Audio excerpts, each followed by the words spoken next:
السلام عليكم ورحمة الله تعالى وبركاته. الحمد لله رب العالمين والصلاة والسلام على سيد المرسلين وعلى آله وأصحابه أجمعين. قال الله تعالى في القرآن العظيم وفي الفرقان المجيد: أعوذ بالله من الشيطان الرجيم، بسم الله الرحمن الرحيم. قال إنما أشكو بثي وحزني إلى الله وأعلم من الله ما لا تعلمون. சதகல்லாஹுல் அலீயுல் அஸீம். புகழும் புகழ்ச்சியும் நம்ம எல்லாம் படைத்து வழிபாடித்துக் கொண்டிருக்கக்கூடிய எல்லாம் அல்ல இறைவனுக்கே உரித்தாகட்டுமாக. அவனுடைய திருத்தூதர் மார்வின் தலைவர் அண்ணல் பெருமானார் ஸல்லல்லாஹு அலைஹி வஸல்லம் அவர்கள் மீதும் அவர்களின் வழிநடந்த உத்தம சத்திய சஹாபாக்கள், தாபிஈன்கள், தபா தாபிஈன்கள், ஷுஹதாக்கள், சாலிஹீன்கள், குறிப்பாக 10ஆம் நாள் தராவியை முடித்துவிட்டு அல்லாஹ்வினுடைய அருளை பெறுவதற்காக வேண்டி இங்கே அமர்ந்திருக்கக்கூடிய நம் அத்தனை பேர்கள் மீதும் அல்லாஹ் தஆலா தன்னுடைய அருள்மழையை பொழிவானாக. அன்பிற்கும் பாசத்திற்கும் உரிய அல்லாஹ்வின் நல்லடியார்களே, இன்றைக்கு அழகிய ஒரு சூரா ஓதப்பட்டது. அழகான ஒரு நபியை குறித்து ஓதப்பட்டது. அழகான தொனியிலே ஓதப்பட்டது. அழகான சம்பவங்களை கொண்டு அந்த சூரா ஓதப்பட்டது. அது யூசுப் அலைஹிஸ்ஸலாம் அவர்களை குறித்து ஓதப்பட்ட அந்த சூரா. யூசுப் அலைஹிஸ்ஸலாமுடைய சம்பவங்கள் எல்லாம் நமக்கு தெரியும்.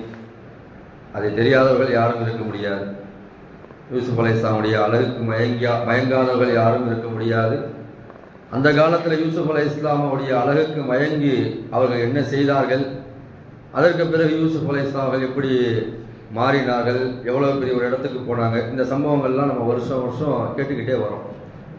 அதனால ஒவ்வொரு வருடமும் நாம் அதிலிருந்து ஏதாவது ஒரு படிப்பனை பெறக்கூடிய ஒரு வசனத்தை மட்டும் நாம் இன்ஷா அல்லாஹ் பார்ப்போம். அந்த வகையில யூசுப் அலைஹிஸ்ஸலாம் அவர்களை அவருடைய சகோதரர்கள் எல்லாம் விளையாடுவதற்காக வேண்டி அழைத்து செல்கிறேன் என்பதாக அழைத்து சென்று அவரை ஓனாய் அடித்து விட்டது என்பதாக ரத்தம் தோய்ந்த சட்டையை எடுத்து வந்து தன்னுடைய தந்தை யாக்கூப் அலைஹிஸ்ஸலாம் இடத்துல வந்து அவர்கள் எல்லாம் கொடுக்குறாங்க. ரொம்ப கவலையாயிருச்சு யாக்கூப் அலைஹிஸ்ஸலாம் அவங்களுக்கு. ரொம்ப கவலையில் இருக்கிறாங்க. அழுது அழுது அவங்களுடைய கண் பார்வை மங்கி போய்விடக்கூடிய அளவுக்கு அழுதார்கள் என்பதாக நாம் வரலாற்றிலே பார்க்கிறோம். அப்போ அவங்க பயன்படுத்திய சொன்ன ஒரு வார்த்தையைத்தான் அல்லாஹ் தஆலா இந்த இறைமறை வசனத்திலே சொல்லுகிறான்: இன்னமா அஷ்கு பஸ்ஸி வ ஹுஸ்னி இலல்லாஹ். என்னுடைய கவலைகளை நான் முறையிடுவதெல்லாம் அல்லாஹ்விடத்திலே மட்டும்தான் என்பதாக சொல்கிறார். எனக்கு நிறைய கவலைகள் இருக்கிறது, அந்த கவலைகளை நான் முறையிடுவது அல்லாஹ்விடத்திலே மட்டும்தான். இதுல இந்த ஆயத்துல நம்ம கவனிக்க வேண்டிய ஒரு வார்த்தை இன்னமா அஷ்கு பஸ்ஸி வ ஹுஸ்னி. ஹுஸ்ன் என்று சொன்னால் கவலை, ஹசன் என்பதாகவும் சொல்லுவார்கள். கவலை எல்லா மனிதருக்கும் வரக்கூடிய கவலை தான். கவலைகள் இல்லாத எந்த மனிதர்களும் இருக்க முடியாது. எல்லா மனிதர்களுக்கும் ஏதோ ஒரு விதத்தில் ஒரு கவலை இருந்து கொண்டுதான் இருக்கும். ஒரு கஷ்டம், ஒரு நஷ்டம், ஒரு துன்பம், ஒரு துயரம் இருந்து கொண்டுதான் இருக்கும். கவலை விட்டு நீங்க எந்த மனிதர்களும் இந்த உலகத்தில் கிடையாது. அதுல இன்னொரு ஒரு வார்த்தையும் அவங்க யாக்கூப் அலைஹிஸ்ஸலாம் அவர்கள் பயன்படுத்தியிருப்பார்கள், பஸ்ஸி. அதற்கும் கவலை தான் என்று எழுதுகிறார்கள். ஆனால் அந்த கவலைக்கு என்ன அர்த்தம் என்பதாக தஃப்சீரில் எழுதும்போது சொல்றாங்க, ஹசன் என்று சொன்னால் எல்லா மனிதர்களுக்கும் வரக்கூடிய கவலை தான், நார்மலா வரக்கூடிய கவலை. பஸ்தி என்று சொன்னால் அந்த கவலை எவ்வளவு பெரிய கவலைன்னு சொன்னா, அந்த கவலையை வந்து ஊர்ல இருக்கக்கூடிய அத்தனை பேருடைய வீட்டினுடைய கதவையும் தட்டி, நான் இவ்வளவு கஷ்டத்துல இருக்கிறேன், நான் இவ்வளவு கஷ்டத்துல இருக்கிறேன், நான் இவ்வளவு சிரமத்துல இருக்கிறேன், நான் இவ்வளவு கவலையில இருக்கிறேன்னு சொல்லி ஒவ்வொரு வீடா போய் தட்டி தட்டி தட்டி ஒவ்வொருத்தவங்கள்ட்டையும் சொல்லக்கூடிய அளவுக்கு இருக்கக்கூடிய கஷ்டம். சில நேரங்கள்ல நமக்கு சில சம்பவங்களை கேட்கும்போது அது நமக்கு கொஞ்சம் அப்படியே மெர்ஜாகி வராம சொன்னா கண்ணை முட்டிக்கிட்டு தண்ணி வந்துடும் வெளியில, இல்லையா? இல்ல உள்ளம் குமுறும். சில நேரங்கள்ல நமக்கு ரிலேட்டடா ஏதாவது ஒரு விஷயம் நடந்துருச்சுன்னு சொன்னா, ஏதாவது ஒரு விஷயம் நம்முடைய காதுல விழுந்துருச்சுன்னு சொன்னா, அது நம்ம பாதிக்கப்பட்ட விஷயம் அல்லது நம்ம இழந்த விஷயம் நமக்கு ஏதாவது எங்கேயாவது ஒரு இடத்துல சொல்லப்பட்டால் நம்மே அறியாம நமக்கு வந்து கண்ணில் தண்ணி நிற்குது பாத்தீங்களா, அல்லது உள்ளம் குமுறும், வெளியில் அழக முடியாட்டியும் கூட. அப்படி நிறைய கவலைகள் இருக்கு பாத்தீங்களா. அந்த கவலையை தான் சொல்றாங்க. என்னுடைய கவலை எப்படிப்பட்ட கவலைன்னு சொன்னா, எல்லாத்திலையும் என்னுடைய கவலையை போய் நான் சொல்லிக்கிட்டே இருக்கணும், அவ்வளவு கவலையில நான் இருக்கிறேன் என்பதாக இந்த சூறாவிலே, இந்த ஆயத்திலே, அதாவது யாக்கூப் அலைஹிஸ்ஸலாம் சொன்ன அந்த வார்த்தை அல்லாஹ் சொல்கிறான். இப்ப இதற்கு தீர்வு என்ன? அதையே யாக்கூப் அலைஹிஸ்ஸலாம் சொல்லிவிட்டார்கள். எவ்வளவு கவலைகள் இருந்தாலும், மலையளவு கவலைகள் இருந்தாலும், பொங்கி அழக்கூடிய அளவுக்கு கவலைகள் இருந்தாலும், அதை யார்கிட்ட போய் முறையிட வேண்டும்? இலல்லாஹ், அல்லாட்ட நீங்க முறையிடுங்க. அது எவ்வளவு பெரிய கவலையாக இருந்தாலும் தூள் தூளாக பறந்து விடுங்க, பஞ்சு பஞ்சாக பறந்து விடும். அது எவ்வளவு பெரிய கவலைகள் இருந்தாலும் அந்த கவலைகளை நம்ம யார்கிட்ட முறையிட வேண்டும் என்று சொன்னால் முதல்ல அல்லாட்ட தான் முறையிடணும். ஆனா நம்ம என்ன செய்யறோம், மாற்றி செய்யறோம். நம்முடைய கவலையெல்லாம் ஊர் முழுக்க போய் சொல்லிட்டு கிடக்கிறோம். அதற்கு முதலாவதாக நம்ம அல்லாட்ட போய் நம்முடைய கவலையை சொல்லணும்னு சொன்னா, அழுதோன்னு சொன்னா, 2 சொட்டு கண்ணீர் விட்டு நம்ம அல்லாட்ட நம்முடைய கவலைகளை முன்வைத்தோம் என்று சொன்னால் எவ்வளோ பெரிய கவலைகளாக இருந்தாலும் அந்த கவலைகளை என்ன செஞ்சிருவோம், அல்லாஹ்விடத்துல நீக்கி விடுவான். ஒரு தடவை பெருமானார் ஸல்லல்லாஹு அலைஹி வஸல்லம் என்ன செய்யறாங்கன்னு சொன்னா, பள்ளிவாசலுக்கு போறாங்க. தொழுகையினுடைய நேரம் இல்லாத நேரத்துல அபூ உமாமா என்று சொல்லப்படக்கூடிய ஒரு சஹாபி என்ன செய்யறாங்கன்னு சொன்னா, அங்க உட்கார்ந்து ரொம்ப கவலையா இருக்கிறாங்க. ரசூலுல்லாஹ் கேட்கிறாங்க, என்ன தொழுகையினுடைய நேரம் இல்லை, ஆனா இந்த நேரத்துல பள்ளிவாசலுக்கு வந்திருக்கீங்க? பொதுவா நமக்கு கவலைகள் கஷ்டங்கள் வந்தால் பள்ளிவாசலை நோக்கி வர வேண்டும். மகிழ்ச்சியான விஷயங்களை நம்ம ஆரம்பிப்பதாக இருந்தாலும் பள்ளிவாசலை நோக்கி வர வேண்டும். கவலையில் அவர் பள்ளிவாசல்ல வந்து உட்கார்ந்துருக்காரு. ரசூலுல்லாஹ் கேட்கிறாங்க, என்ன ரொம்ப கவலையா உட்கார்ந்துருக்கீங்க என்பதாக கேட்கும்போது, தொழுகை இல்லாத நேரத்தில் வந்து உட்கார்ந்துருக்கீங்களா என்பதாக கேட்கும்போது அவர் சொல்றாரு, எனக்கு ரொம்ப கவலையா இருக்கு. ஹுமூமி லஜிமத்னி, என்னுடைய அந்த கவலை வந்து என்னை ரொம்ப ஆட்கொண்டு விட்டது. துயூனி, இன்னும் என்னுடைய கடன்களும் என்னை ஆட்கொண்டு என்ன செய்யறதுன்னே தெரியல, விழிப்பிதுங்கி நான் இங்க உட்கார்ந்து இருக்கிறேன் என்பதாக ரசூலுல்லாஹ் சொல்றார். ரசூலுல்லாஹி ஸல்லல்லாஹு அலைஹி வஸல்லம் ஒரு அற்புதமான ஒரு துவாவை கற்றுக் கொடுக்கிறார். இதை ரசூலுல்லாஹ்வும் காலம் முழுக்க ஓதினார்கள் என்பதாக நம்ம ஹதீஸ்ல பார்க்கிறோம். இந்த துவாவை நீங்க பெரும்பாலும் நிறைய தொழுகைக்கு பிறகு இமாம்கள் கேட்கக்கூடிய இந்த துவாவை நீங்கள் கேட்டிருக்கலாம். அல்லாஹும்ம இன்னி அஊது பிக மினல் ஹம்மி வல் ஹஸன், வருங்கால கவலையை விட்டும் கடந்த கால கவலை விட்டும் யா அல்லாஹ் உன்னிடத்திலே நான் பாதுகாவல் தேடுகிறேன். வல் அஜ்ஸி வல் கஸல், இயலாமையை விட்டும் சோம்பேறித்தனத்தை விட்டும் நான் பாதுகாவல் தேடுகிறேன்.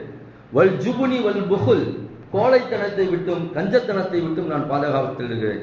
வகலபத்தி தைன் வகஹரிர் ரிஜால், கடன் அதிகமாவதை விட்டும் மனிதர்களுடைய அந்த ஆதிக்கத்திலிருந்தும் நான் பாதுகாப்பாக இருக்க வேண்டும் என்பதாக இந்த துவாவை வந்து ரசூலுல்லாஹி ஸல்லல்லாஹு அலைஹி வஸல்லம் சொல்லி, இதை நீங்க ஓதுங்க. உங்களுக்கு எவ்வளோ கவலைகள் இருந்தாலும் அது ஒண்ணுமே இல்லாம ஆயிடும், எவ்வளோ கஷ்டங்கள் இருந்தாலும் அது என்ன செஞ்சிடும், ஒண்ணுமே இல்லாம உங்களுக்கு ஆயிடும் என்பதாக பெருமானார் ஸல்லல்லாஹு அலைஹி வஸல்லம் அவர்கள் அபூ உமாமா ரலியல்லாஹு அன்ஹு இந்த அற்புதமான துவாவை கற்றுத்தந்தார்கள். இந்த ரசூலுல்லாஹ் தன்னுடைய காலம் முழுக்க ஓதினார். அதே மாதிரி இன்னொரு ஒரு சம்பவத்தை நாம் வரலாற்றில் பார்க்கிறோம். ஒரு அடிமை அலி ரலியல்லாஹு அன்ஹு வராரு, நான் உரிமை கொடுக்கப்பட்டு விட்டேன், இருந்தாலும் கூட அந்த அடிமைத்தனத்திலிருந்து என்னால் வெளியே வர முடியவில்லை, கடன்களும் அதிகமாக இருக்கிறது, கவலைகளும் அதிகமாக இருக்கிறது. அலி ரலியல்லாஹு அன்ஹு வந்து அந்த அடிமை கேட்கிறார், இதற்கு ஏதாவது ஒரு வழியை நீங்க சொல்லுங்க, தீர்வை சொல்லுங்க, எனக்கு ஏதாவது ஒரு ரூட்டை சொன்னீங்கன்னு சொன்னால் அந்த ரூட்டை நான் பிடிச்சுக்குவேன் என்பதை அவர் சொல்லும் போது அலி ரலியல்லாஹு அந்த அடிமைக்கு சொல்கிறார்கள், ரசூலுல்லாஹ் எனக்கு ஒரு துவா கற்றுக் கொடுத்தார்கள், அந்த துவாவை நீ கற்றுக்கொண்டால் அது தினமும் நீ ஓதிக்கொண்டே வந்தாய் என்று சொன்னால், சீர் என்று சொல்லப்படக்கூடிய ஒரு பெரிய ஒரு மலை இருக்கு, அந்த மலையை விட அந்த மலை அளவு அல்லது அந்த மலைக்கு அதிகமான அளவு உண்ட கவலைகள் இருந்தாலும் சரி, கடன்கள் இருந்தாலும் சரி, எல்லாம் உனக்கு தீர்ந்து போய்விடும். அற்புதமான துவாவை எனக்கு ரசூலுல்லாஹ் கற்றுக் கொடுத்தாங்க என்பதாக இந்த துவாவை கற்றுத்தராங்க. இதை நான் டெய்லியும் ஃபஜ்ருடைய தொழுகைக்கு பிறகு நான் டெய்லி ரொட்டீனா நான் ஓதக்கூடிய துவா. அல்லாஹும்ம ஃபினி பி ஹலாலிக வன் ஹராமிக வ அக்னினி பி ஃபضலிக அம்மன் சிவாக். இதனுடைய அர்த்தம் என்னவென்று சொன்னால், யா அல்லாஹ் ஹராமை விட்டு தடுத்து எதையெல்லாம் எனக்கு ஹலாலாக கொடுத்திருக்கிறாயோ அதை பொருந்திக் கொள்ளக்கூடிய பாக்கியத்தை எனக்கு நீ தருவாயா. வ அக்னினி பி ஃபضலிக அம்மன் சிவாக், மற்றவர்களுக்கெல்லாம் கிடைக்காத ஒரு ஃபضலை எனக்கு நீ கொடுத்திருக்கிறாய், அதையே பொருந்திக் கொள்ளக்கூடிய தௌஃபீக்கை எனக்கு நீ தந்தருவாயாக. அல்லாஹ் கொடுத்ததை கொண்டு போதுமாக்கி கொண்டோம் என்று சொன்னால் நிறைவான ஒரு வாழ்வு நமக்கு கண்டிப்பாக கிடைக்கும். இந்த துவாவை வந்து அதற்கு அலி ரலியல்லாஹு அந்த அடிமைக்கு கற்றுத் தருகிறார்கள். இந்த துவாவை நீங்க ஓதிக்கிட்டே இருந்தீங்கன்னு சொன்னா எவ்வளவு பெரிய அளவுக்கு மலை அளவு உங்களுக்கு கடன் இருந்தாலும் கூட, கவலைகள் இருந்தாலும் கூட அது ஒன்றுமே இல்லாமல் ஆகிவிடும் என்பதாக அலி ரலியல்லாஹு கற்றுத்தராங்க. அன்புமிக்கவர்களே, நம்முடைய வாழ்க்கையில நிறைய கவலைகள் இருக்கு. பணப்பிரச்சனை தான் நம்முடைய வாழ்க்கையில முதல் பிரச்சனை. அந்த பணப்பிரச்சனை வந்துருச்சுன்னு சொன்னா அடுத்து என்ன பிரச்சனை வந்துடும், மனப்பிரச்சனை வந்துடும். இந்த ரெண்டுத்துக்கும் தான் இன்னைக்கு என்ன செய்யுது, போராட்டமா இருக்கு. கவலை எப்படி மனுஷனுக்கு வருது, பணம் இல்லைன்னு சொன்னா கவலை வந்துடுது. என்னடா பண்றது, ஸ்கூல் ஃபீஸ் கட்டணுமே, வீட்டு வாடகை கட்டணுமே, கரண்ட் பில்லை கட்டணுமே, பால் வாங்கணுமே, பெட்ரோல் போடணுமே, அதை பண்ணணுமே, இதை பண்ணுமேன்னு சொல்லிட்டு அந்த பணப்பிரச்சனை வரும்போது என்ன செஞ்சதுன்னு சொன்னா அந்த மனுஷனுக்கு வந்து மனக்கவலை அதிகமா வந்துடுது, மனப்பிரச்சனை வந்துடுது. சில நேரங்கள்ல நல்லா இருக்கக்கூடிய மனிதர்கள் கூட என்ன செய்யலாம்னு சொன்னா, பணம் தட்டுப்பாடு அவருடைய வாழ்க்கையில ஏற்படும் போது அதையே சிந்திச்சு சிந்திச்சு சிந்திச்சு சிந்திச்சு என்ன செஞ்சிடலாம்னு சொன்னா சில நேரங்கள்ல அவர்கள் புத்தி மாறி கூட போய்விடுகிறார். அதனாலதான் சொல்லுவாங்க, ரொம்ப சாதாரணமா இருக்கவங்க கூட அது பெரிய வழியை தராது. ரொம்ப உயர்ந்த இடத்துல இருக்காங்க பாருங்க, நல்ல ஒரு வாழ்க்கையை வாழ்ந்து நல்ல ஒரு ஜமீன்தாரா இருக்கிறாங்க பாருங்க, அவங்களாம் கொஞ்சம் கீழே இறங்கி வந்துட்டாங்க, வாழ முடியாது. அது மாதிரியான ஒரு கவலைகள் நம்முடைய வாழ்க்கையில எல்லா நேரங்களிலும் இருக்கு. இந்த மாதிரி கவலைகள், கஷ்டங்கள், நஷ்டங்கள் அல்லாஹ் தஆலா தரானே, இது எதனால் ஒரு முஃமினுக்கு அல்லாஹ் தருகிறான்? அருமை நாயகம் ஸல்லல்லாஹு அலைஹி வஸல்லம் சொல்கிறார்கள், ஒரு முஃமினுக்கு ஏற்படக்கூடிய எல்லா கவலையும் அவனுடைய பாவத்தை மன்னிப்பதற்காக வேண்டி என்று ரசூலுல்லாஹி ஸல்லல்லாஹு அலைஹி வஸல்லம் சொன்னார்கள்.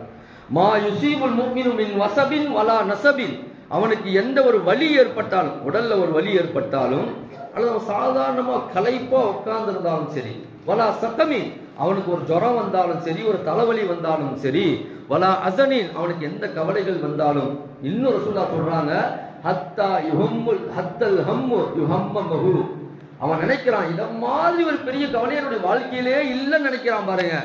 அந்த மாதிரி கவலைகள் இருந்தாலும் கூட, இந்த கவலைகள் அல்லாஹ் தஆலா இந்த முஃமினுக்கு கொடுத்தாலும் கூட, இல்லா கஃபரான் செய்யாத்திஹி, அவன் அதை பொருந்தி கொண்டு விட்டான் என்று சொன்னால், அல்லாஹ் கொடுத்தான், அல்லாஹ் எடுப்பான். இந்த கவலைகளை அல்லாஹ் தஆலா நீக்குவான். இந்த கவலைகளை அல்லாஹ் தான் கொடுத்தான், இந்த கஷ்டங்களை அல்லாஹ் தான் கொடுத்தான், இந்த நஷ்டங்களை அல்லாஹ் தான் கொடுத்தான், இதை நீக்குபவனும் அல்லாஹ் தான் என்ற ஆழமான நம்பிக்கை அவனுடைய உள்ளத்தை வந்துருச்சுன்னு சொன்னால், இல்லா கஃபரான் செய்யாத்திஹி, அவனுடைய பாவங்களை எல்லாம் அல்லாஹ் தஆலா மன்னித்து விடுவான். அவனுடைய பாவங்களை அழிப்பதற்காக வேண்டிதான் நோயை கொடுக்கிறான், உடல் வலியை கொடுக்கிறான், தலைவலியை கொடுக்கிறான், கஷ்டங்களை கொடுக்கிறான், நஷ்டங்களை கொடுக்கிறான், பணப்பிரச்சனையை கொடுக்கிறான், மனப்பிரச்சனையை கொடுக்கிறான். ஒரு முஃமினுடைய கவலை அத்தனையுமே அவனுடைய பாவங்கள் மன்னிக்கப்படுவதற்கு என்பதாக அருமை நாயகம் ஸல்லல்லாஹு அலைஹி வஸல்லம் சொன்னாங்க. அதனாலதான் இன்னொரு ஹதீஸ்ல ரசூலுல்லாஹ் சொல்றாங்க, உங்களுடைய பாவங்களை நீங்க நினைச்சு அதிகமா நீங்க இஸ்திக்ஃபார் செய்து கொண்டே இருந்தீர்கள் என்று சொன்னால், ரசூலுல்லாஹி ஸல்லல்லாஹு அலைஹி வஸல்லம் சொல்கிறார்கள், மல் லஸிமல் இஸ்திக்ஃபார, யார் இஸ்திக்ஃபாரை தன்னுடைய வாழ்நாள் முழுக்க ஓதிக்கொண்டே இருக்கிறார்களோ, செய்து கொண்டே இருக்கிறார்களோ, அஸ்தக்ஃபிருல்லாஹ் அஸ்தக்ஃபிருல்லாஹ், யா அல்லாஹ் என்னுடைய பாவத்தை மன்னித்தருள்வாயாக, என்னுடைய பாவத்தை மன்னித்தருள்வாயாக என்பதாக ஒரு மனிதன் அல்லாஹ்ட்ட பாவ மன்னிப்பு அதிகமாக கேட்டுக்கொண்டே இருக்க ஜஅலல்லாஹு மின் குல்லி லீக்கின் மக்ரஜன், அவனுக்கு எவ்வளவு பெரிய கஷ்டங்கள் இடையூறுகள் இருந்தாலும் கூட, நமக்கு ரூட்டு தெரியாம இருக்கும், ஏதோ ஒரு இடத்துல ஒரு சிக்கல் இருக்கும், அந்த சிக்கலை யாராவது ஒருத்தவங்க நீக்கி விடணும். அப்படிதானே? வியாபாரத்துல முன்னேற தெரியல, எங்கேயாவது ஒரு இடத்துல ஒரு சிக்கல் இருக்கும், அதை யாராவது என்ன செய்யணும்னு சொன்னா அதை முடிச்சு அவிழ்த்து விடணும். அல்லாஹ் தஆலா சொல்கிறான், நீங்க இஸ்திக்ஃபார் அதிகமா ஓதிக்கிட்டே இருந்தீங்கன்னு சொன்னா அந்த முடிச்சு அல்லாஹ் தஆலா அவிழ்த்து விடுவான். உங்களுடைய எல்லா கஷ்டங்களுக்குரிய அந்த தீர்வையும் அல்லாஹ் தஆலா கொடுத்து விடுவான். வமின் குல்லி ஹம்மின் ஃபரஜன், எவ்வளவு பெரிய கவலைகளாக இருந்தாலும் அந்த கவலைகள் அல்லாஹ் தஆலா உங்களுக்கு சந்தோஷமாக மாற்றி தந்து விடுவான். உங்களுக்கு கணக்கில்லாத கூலிகளை அல்லாஹ் தஆலா தருவான் என்பதாக அருமை நாயகம் ஸல்லல்லாஹு அலைஹி வஸல்லம் சொல்லி இருக்கிறார். அன்பு மிக்கவர்களே, நம்முடைய வாழ்க்கையில் இந்த இஸ்திக்ஃபார் அதிகமாக நாம் மேற்கொள்ள வேண்டும். எங்களுடைய மதரசால ஓதக்கூடிய காலங்களில் எங்களுடைய உஸ்தாத் அவர்கள் சொல்லுவார்கள், திருமணமாகாம இருக்கு பாருங்க, ரொம்ப பேருக்கு ஆண் பிள்ளைகளுக்கோ பெண் பிள்ளைகளுக்கோ திருமணமாகாம இருக்கு பாருங்க, அந்த மாதிரியான பிள்ளைகளை நீங்க அதிகமா இஸ்திக்ஃபார் செய்ய சொல்லுங்க.